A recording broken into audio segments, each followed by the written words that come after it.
அனைவருக்கும் வணக்கங்க. இப்போ நம்ம பார்த்தீங்கன்னா, வெள்ளித்திருப்பூர் ஏரியாவுல இருக்கோம். நம்ம விவசாயி பார்த்தீங்கன்னா, செவ்வாழை வந்து ஆல்ரெடி போட்டிருந்து அறுவடை பண்ணிட்டாரு.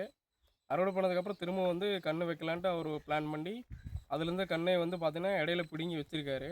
அதனால் வந்து பார்த்தீங்கன்னா, அதில என்ன பிரச்சனை வந்திருக்கு, அது நன்மைகள் இருக்குது, தீமை இருக்குது என்னன்ட்டு உங்களுக்கு தெளிவா சொல்றேங்க.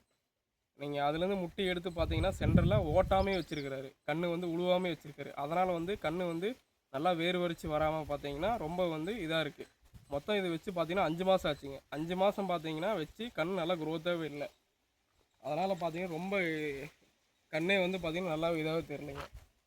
இதே வந்து உங்களுக்கு வந்து கன்று ஓட்டி வச்ச ஃபீல்டு வந்து பார்த்தீங்கன்னா, இங்க இருக்கு பாருங்க.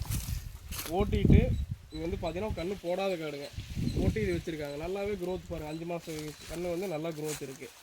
என்றைக்குமே பார்த்தீங்கன்னா, வாழை பொறுத்தளவுக்கு பார்த்தீங்கன்னா, முடிஞ்ச அளவுக்கு அதிலே வந்து கட்டை விட்ருங்க. மருதாம் பயிரை கட்டை விட்ருங்க.